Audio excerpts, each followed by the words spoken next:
Assalamu alaikum, Sheikh. Alaykum as-salam wa rahmatullah.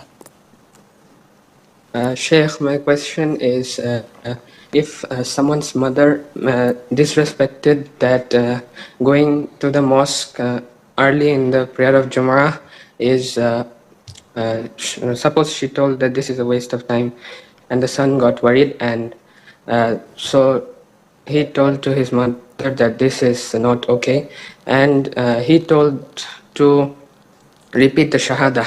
So is it like doubting and giving like fear to the mother, and is True. it something Yes. impermissible? Yes, it is takfir, and it is not So permissible. should he repeat the shahada? The person, the son. Why is this person, why is this individual so keen on throwing takfir either at his mom, and if it doesn't work, then it deflects on him, and if it doesn't work, let me see, maybe the Sheikh Assim should say the shahada. Why is it someone has to take it? Why is it someone has to carry the torch of being a kafir? Your mom said something inappropriate, 100%.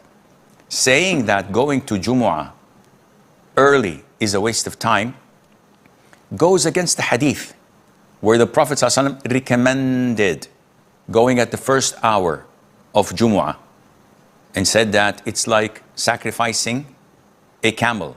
Those who go in the second hour, it's like sacrificing a cow. Those who go in the third hour, it's like sacrificing a sheep. Those who go in the fourth hour, it's like giving a sacrifice of a chicken. If you go in the fifth hour, it's like giving sacrifice of an egg.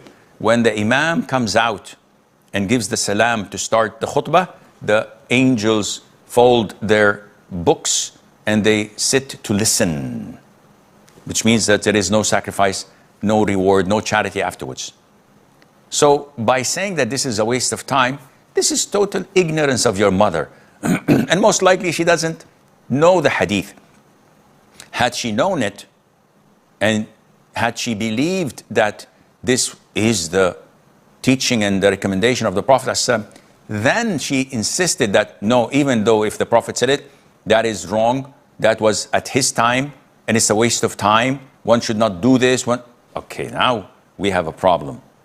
But as Muslims, we don't jump the gun. We don't rush to pull the trigger. We take our time. Takfir has to have conditions in order to be implemented. Knowledge, intention, choosing, no obstacles available such as ignorance, misunderstanding, misinterpreting, forgetfulness, and the likes. So we always give people the benefit of the doubt, teaching them and trying to accommodate their ignorance and correcting them is far, far greater than just throwing takfir left, right, and center.